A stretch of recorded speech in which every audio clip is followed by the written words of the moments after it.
नमस्कार साथियों, the nursing academy YouTube channel पर मैं आप सभी का स्वागत करता हूं। दोस्तों, एक महत्वपूर्ण सूचना मैं आप लोगों के लिए लेकर आया हूं, जो all India institute of medical sciences Ansari Nagar new Delhi द्वारा पब्लिश किया गया है। आप देख सकते हैं होम पेज पर, ये आप देख सकते हैं, ये एग्जामिनेशन सेशन का नोटिस है जो कल के डेट में 25/9/2023 को पब्लिश किया गया था।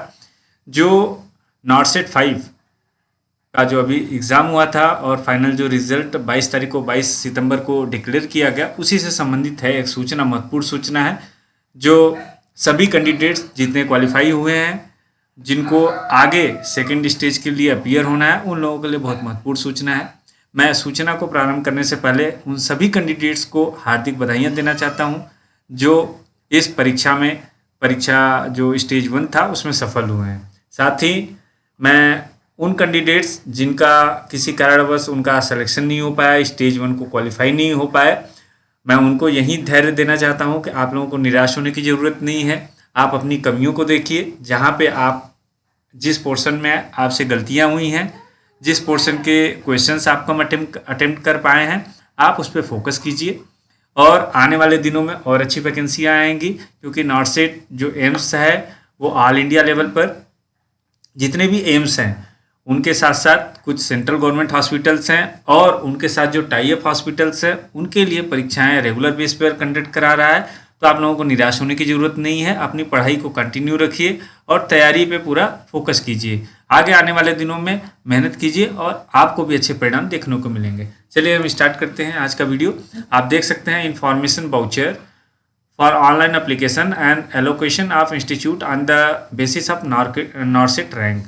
तो जितने भी कैंडिडेट्स नॉर्सेट जो फर्स्ट स्टेज का एग्ज़ाम था वो क्वालिफाई किए हैं और उनका जो रैंक स्ट्रक्चर आया, उनको जो रैंक सिस्टम मिला हुआ है, रैंक के आधार पर आपका जो है जो एम्स का जितने एम्स हैं या जो भी मेडिकल कॉलेज है या दूसरे जो भी है, जैसे एपमर है मुंबई, शिलांग में जो कॉलेज है, Chittaranjan National Cancer Institute CNCI Kolkata है, और इसके साथ साथ जो 19 एम्स जिसके बारे में हमने ऑलरेडी आप लोगों को वीडियो बनाया था कि पूरी टोटल वैकेंसियां कितनी हैं अभी तक आज के डेट में।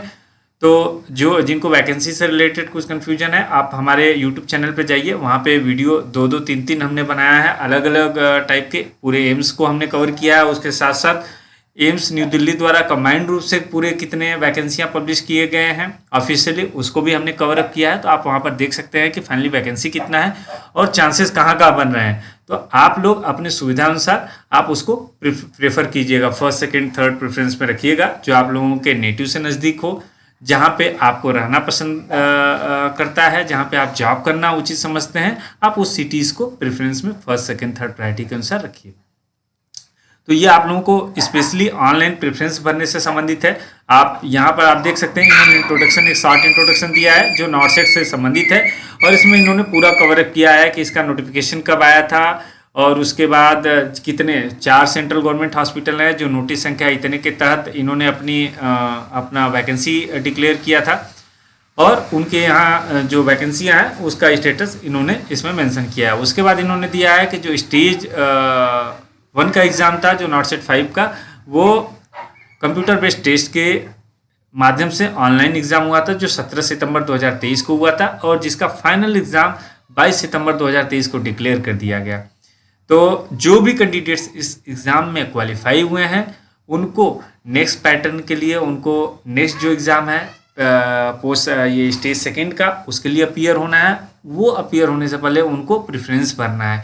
तो आप देख सकते हैं यहाँ पर ये दिखा रहा है कि आप साइट पर जाएंगे, एम्स न्यू दिल्ली के साइट पर जाएंगे, वहाँ पर आपको माई पेज पे जाना है, पोर्टल पर ऑनलाइन माध्यम से आप माई पेज में जाएंगे। माई पेज में आपको नॉर्सेट रैंक के हिसाब से आपको आगे की कार्रवाई करना है।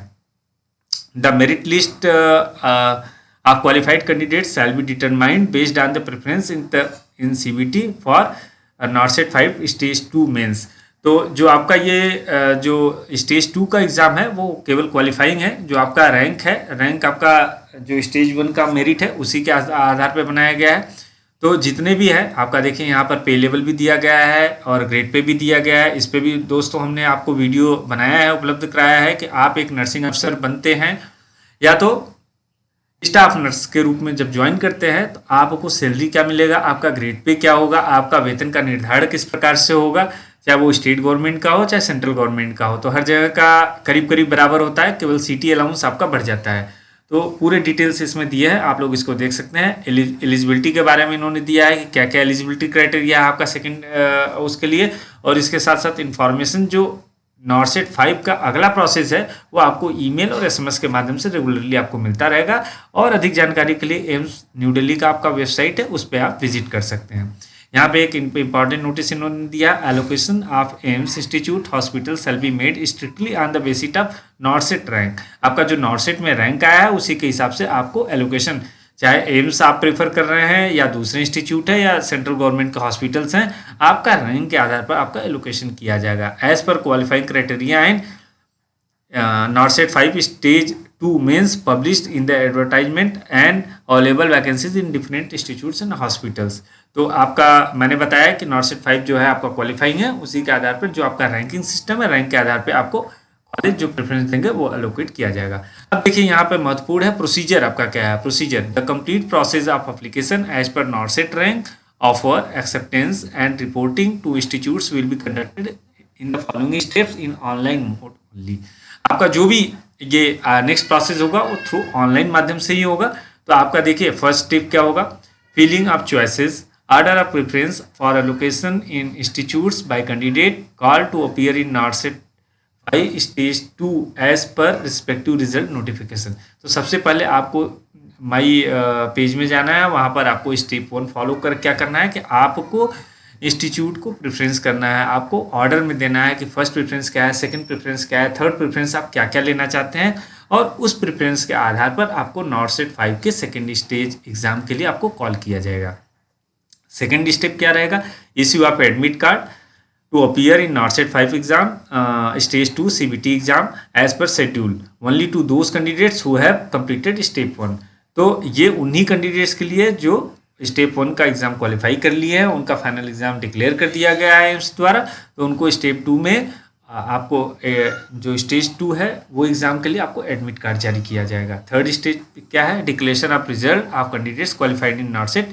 उसके बाद आपका जो है आपका जो नॉर्सेट 5 का स्टेज 2 का एग्जाम होगा उसका रिजल्ट फाइनल डिक्लेयर किया जाएगा। स्टेप 4 क्या होगा, declaration of result of allocation only to candidates qualified in NORCET 2 and offer of post in institutes on the basis of NORCET rank, choice, order and preference field. उसके बाद जो आपका इनका जो इंस्टीट्यूट की तरफ से 4 स्टेप रहेगा, वो आपका रिजल्ट डिक्लेयर करने के बाद जो आपने ऑप्शन प्रेफर किया था उसका एलोकेशन होगा। एलोकेशन उन्हीं का होगा जो सेकेंड स्टेज को क्वालिफाई किए हैं। फाइनली उसके बाद जो स्टेप 5 होगा, acceptance and reporting by the candidates. उसके बाद जब आपको कॉलेज अलॉट हो जाएगा, जो आपको इंस्टीट्यूट अलॉट हो जाएगा, उसके बाद आपको एक्सेप्ट करना है। एक्सेप्ट करने के बाद आपको रिपोर्ट करना है कॉलेज में। रिपोर्ट करने के बाद आपके जो डॉक्यूमेंट्स वेरिफिकेशन होंगे, डॉक्यूमेंट्स वेरिफिकेशन करने के बाद आपको रिस्पेक्टिव इंस्टीट्यूट द्वारा आपको अपॉइंटमेंट ऑफर दे दिया जाएगा और उसके बाद आपको वहाँ पर जॉब करना है। तो देखिए एक एक जो स्टेप है, स्टेप का पूरा डिटेल्स यहाँ पर दिया है, आप इसको गो थ्रू कर सकते हैं क्या प्रोसेस है। तो इन्होंने पूरा डिटेल्स दे दिया है। सबसे पहले जितने भी कैंडिडेट्स क्वालिफाई किए हैं फर्स्ट स्टेप एग्ज़ाम, उनको स्टेज एग्ज़ाम, उनको क्या करना है, आप वेबसाइट पे जाना है, माई पेज में जाना है। माई पेज ऑनलाइन माध्यम से आपको पोस्ट प्रेफर करना है कि आपको कौन कौन से एम लेने हैं। आप देख लीजिए, आपको अगर डाउट हो रहा है तो हमारा वीडियो यूट्यूब पर उपलब्ध है, आप वहाँ पर पूरे पोस्ट के बारे में डिटेल्स देख सकते हैं, कहाँ पे कितनी वैकेंसियाँ हमने A to Z वैकेंसियाँ क्लियर कर दिया है। तो आप वहाँ पर जाके आप पूरा देख सकते हैं। बाकी जानकारी इस वाउचर में दिया है, आप इसको डिटेल्स में गो थ्रू कर सकते हैं। उसके बाद स्टेप सेकेंड का पूरा डिटेल्स दिया है, थर्ड का दिया है, फोर्थ का दिया है कि एम्स किस प्रोसेस से आपका रिक्रूटमेंट कैसे कैसे करेगी और फाइनली किसको ऑफर लेटर दिया जाएगा। उसके बाद जो स्टेप 5 है, acceptance and reporting by the candidates, उसमें क्या क्या आपको करना है, ये सब पूरा आपको डिटेल्स यहाँ पर दिया है। आप देख सकते हैं पूरा काफ़ी डिटेल्स में अदर इंपॉर्टेंट इन्फॉर्मेशन भी दिए गए हैं कि the following candidates will not be consider for institute allocation. मतलब वो कैंडिडेट इंस्टीट्यूट एलोकेशन के लिए उन लोगों को सुविधा नहीं दी जाएगी, मीन्स उनको कंसिडर नहीं किया जाएगा। जो all candidates who have not qualified, जो सेकेंड नॉर्सेट 5 के सेकेंड स्टेज को क्वालिफाई नहीं करते हैं, उनके लिए सुविधा नहीं दी जाएगी। आपको आगे का चांसेस नहीं दिया जाएगा। All candidates found not eligible at any stage of recruitment including biometric verification at any time. और वो कैंडिडेट्स जो बायोमेट्रिक वेरिफिकेशन के दौरान भी आप अनफिट पाए जाते हैं, आपको फिर आगे का प्रोसेस का सुविधा नहीं दिया जाएगा इंस्टीट्यूट द्वारा। बाकी ये कुछ इंपॉर्टेंट ये इन्होंने दिया है महत्वपूर्ण सूचना, आप देख सकते हैं। बाकी एक इम्पॉर्टेंट चीज़ है जो इन्होंने टेबल के माध्यम से यहाँ दिखाया, लिस्ट ऑफ रिक्वायर्ड डॉक्यूमेंट्स। आपको कौन कौन से डॉक्यूमेंट्स हमेशा रेडी रखने हैं। जैसे जैसे प्रोसेस आगे बढ़ता जाएगा ऑनलाइन जब आप फिल करेंगे और उसके बाद डॉक्यूमेंट्स वेरिफिकेशन होगा, तो सबसे पहले रिजल्ट है rank secured by the candidate for the nursing officer recruitment common eligibility टेट नॉर्सेट 5 इन स्टेज 2। स्टेज 2 में आपने कौन सा रैंक हासिल किया है उसके बारे में। Registration slip of online registration having candidate signature, candidate अपना खुद का हस्ताक्षर के साथ आपका जो रजिस्ट्रेशन स्लिप है वो आपको साथ में रखना है। Admit card having candidate signature on both, मतलब स्टेज 1 और स्टेज 2 का जो भी एग्जाम था उस पर अपना सिग्नेचर करके आपको एडमिट कार्ड रखना है। Proof of date of birth, 10th का मैट्रिकुलेशन सर्टिफिकेट रखना है आपको, ये डेट ऑफ बर्थ प्रूफ के लिए। कास्ट सर्टिफिकेट रखना है, इनकम या एसेट सर्टिफिकेट एज एप्लीकेबल, जैसे SC ST OBC EW जिस कैटेगरी से आप हैं, अगर आपको इन सब तरीके का इन सब जो डॉक्यूमेंट्स है अगर उसकी ज़रूरत है वो आपको दिखाना है एज पर रिक्रूटमेंट डायरेक्शन, तो आपको वो सब रखने हैं। आप जिस भी कैटेगरी में आते हैं, EWS में है तो EWS का आपको इनकम रखना पड़ेगा कि जो भी गवर्नमेंट द्वारा निर्धारित है कि 8 लाख रुपीज़ से अधिक नहीं है, वो प्रोफार्मा पूरा दिया था उस प्रोफार्मा के हिसाब से। Disability certificate if applicable under PWBD category के अंतर्गत आते हैं तो आपको डिसेबिलिटी सर्टिफिकेट, आप दिव्यांगता सर्टिफिकेट आपको दिखाना है। ये आप देख सकते हैं NOC। जो कैंडिडेट अभी करंटली कहीं central government, state government, PSB PSU bodies में सर्विस कर रहे हैं, उनको कंसर्न डिपार्टमेंट से, कंसर्न हेड से आपको NOC प्रोड्यूस करना है, उसकी कॉपी ले जानी है। Proof of essential educational qualification, original provisional degree, diploma certificate along with proof of date of result declaration issue of the certificate. इस तरह के सर्टिफिकेट जो आपका एजुकेशनल है वो आपको रखने हैं। Registration certificate as grade A nurse और मिडवाइफ फ्रॉम स्टेट और नर्सिंग इंडियन नर्सिंग काउंसिल, तो आपका जो नर्सिंग का जो आपका रजिस्ट्रेशन सर्टिफिकेट है वो रखना है। Experience certificate in case of GNM holder clearly indicating number of hospital, आपका कितने नंबर हॉस्पिटल बेड में आपने सर्विस किया है, कितने साल का किया है और किस रूप में आप किस पोस्ट में आप वहाँ पे काम कर रही थी। तो ये जो 11 डॉक्यूमेंट्स है इसको आपको सिस्टमेटिकली आपको रखना है। ये ज़रूरत दोस्तों आपको पड़ेगा। आपका जो फाइनल स्टेज 2 का रिजल्ट आ जाएगा, स्टेज 2 के बाद आपको जब आपको कॉलेज में रिपोर्ट और एक्सेप्ट करना पड़ेगा उस समय आपका DV होगा, DV के दौरान इस सब डॉक्यूमेंट्स की ज़रूरत पड़ेगी। तो यूनिवर्सिटी जो इंस्टीट्यूट है एम्स ने बहुत अच्छा काम किया है कि आप लोगों को एडवांस में आपको बता दिया है कि ये सब डॉक्यूमेंट्स आप साथ साथ तैयार करते रहिए, क्योंकि कभी कभी होता क्या है, स्टेज 2 का रिजल्ट आ गया, स्टेज 2 के बाद बहुत कम समय में 10 दिन 5 दिन में आपको मिलता है मौका, उतने में आपका DV हो जाता है। DV के समय पता चलता है अगर सपोज आप OBC कैंडिडेट्स हैं और आपके पास रिलेवेंट कास्ट सर्टिफिकेट नहीं है, नॉन क्रीमिलियर का, EWS कैंडिडेट हैं, तो आपको बनवाने में कभी 1 सप्ताह लगता है, 10 दिन लगता है, वो डिपेंड करता है state to state, district to district.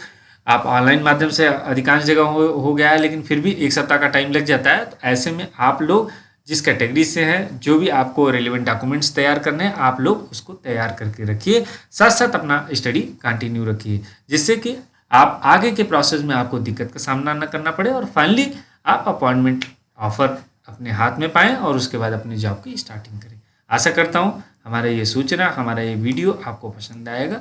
अगर पसंद आया लाइक कीजिए, शेयर कीजिए, सब्सक्राइब कीजिए, बने रहिए the nursing academy YouTube channel पर। Thank you.